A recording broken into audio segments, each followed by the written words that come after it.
Good morning to all of you at the Southend Duke of Edinburgh group. Thank you for sending through some great questions for me about expeditions. I hope you're looking forward to planning your own expeditions as well. So I'm going to go through your questions. I'm on, by the way, a very squeaky chair, which is very silly of me to do. Right, question 1.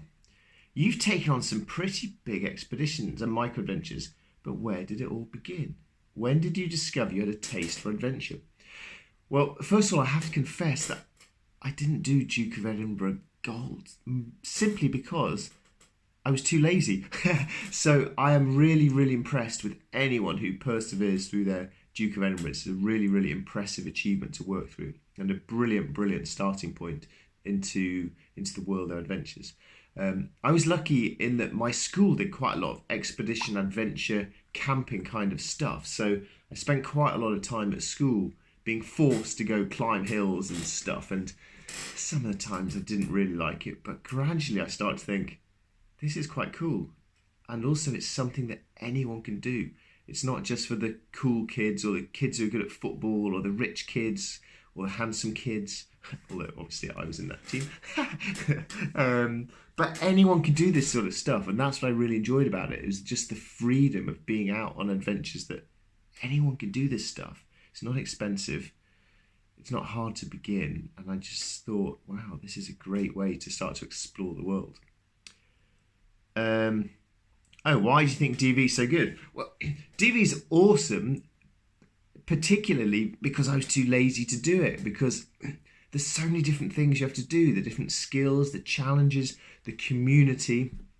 I think learning as a young person to give to other people of your time and your skill and your enthusiasm and your youthful good humour is a really important thing to do. And I'm a bit ashamed that I was a bit lazy to do that then. But I see that now as realising, with the wisdom of being a wise old man, of why this is such a great thing to do. And of course, you get to hang out with your mates and do cool stuff and muck around in the hills. And I think anything that gives young people a chance to get out there and be a bit daft and express themselves and have fun and push themselves hard and learn what they're capable of is an awesome thing to do. One area our participants sometimes struggle with is food. In particular, striking balance between getting the right nutrition and getting good variety of flavours. How do you keep meals interesting when you go on expeditions? Oh man, when you're on expeditions, boy, that's all you think about, isn't it? Food, food, food, food, food. And also, interestingly, the food that you think will be delicious before you set off, when you're wet and cold and exhausted, isn't actually what you're after at all. I remember doing the Marathon des Sables ultramarathon in the Sahara, and I packed a load of food, mostly sort of nuts and sweet fruit and sugary type things. And when I was out there, I was just desperate for something salty and spicy, and ended up trying to swap things with other runners. So I think my advice on food is just take a variety, take different things, because I think that's one of the things you want most when you're on a trip, is just a variety of stuff. Try and have something big and filling before you go to sleep, so I'll give you energy to stay warm through the night. And a piece of advice I heard recently, I'm not sure if this is good advice or not, but it certainly made me think, is that there's always some food that's nice and some food that's disgusting. But this advice is that always eat your very most delicious piece of food. Eat it straight away, because that means the next time you eat, you also eat your most delicious food. Because it's all you've got. And the next time you eat your most delicious food, you're always eating your most delicious food. And eventually then, when you've just got one thing left, which is maybe a bit disgusting, you'll still be so hungry that it will feel like your most delicious food. So there's my tip.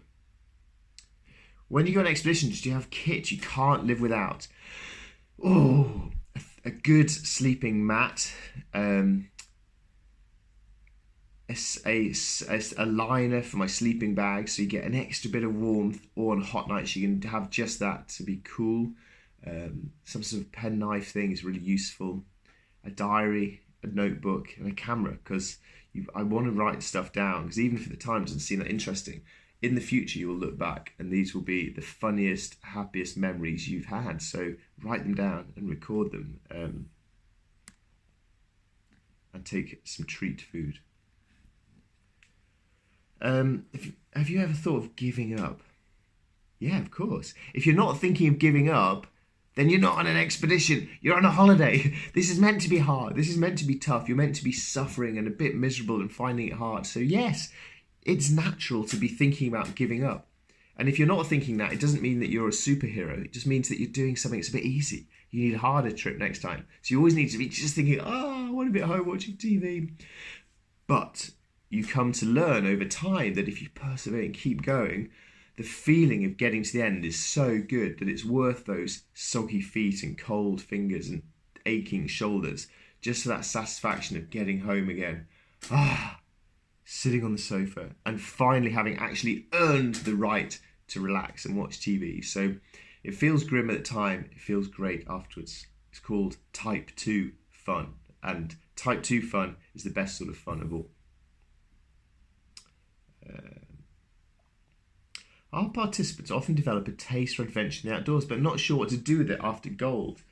What tips would you give someone? Yeah, that is often a difficult thing when you've been doing a structured thing like the Scouts or the DofE, is to think, what do you do afterwards? So what I would say to you is this, that by the time you've finished Gold, you have a bunch of really good kit. You probably have better equipment than the first guys who went up Everest. Okay, they died, so maybe not a good example. But you've got great kit. You've got good skills. You've learned how to camp. You've learned how to move safely in wild places. You've got a great position. You've got kit and knowledge and hopefully a bit of confidence because you've got Gold. All you need now is just to turn that into action and to start thinking using your imagination. That is the aspect that perhaps you haven't had to use so far. Imagination. To get out a map and think, I wonder if I went from there to there. Wouldn't be that cool? To get a wall map like this one and think, wow, look. Like, for example, now, if I point there, and I thought, I wonder if I cycled up the coast to there, and down that little peninsula, and down that island, and down those islands, hop, hop, hop, back to there. That's an amazing 4-month adventure I've just planned, pointing over my shoulder. So it's grab a map and use your imagination. If your inspire us. If your next weekend came free right now and you fancied an adventure, where would you go and what would you do?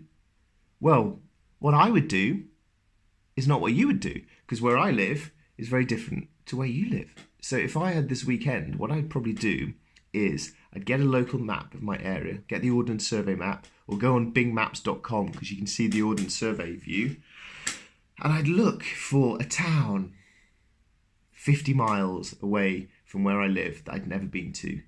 And I'd get on a train there with my bike and my tent, and I'd cycle from there back home, but just following my nose, and I'd wild camp somewhere along the way. And doing that, I would see things I'd never seen before. I would be being an explorer, just an hour or two on a train from home. That's what I'd do. What will you do? Final question, where can our participants find out more about your adventures experience? Well, I'm on all the social media type stuff, Al_Humphreys. I've got loads of videos on YouTube, films of the expeditions I've been on. I've written a bunch of books on Amazon, and then my website is alistairhumphreys.com. Good luck with your awards. Keep going. I really admire what you're doing. Keep going.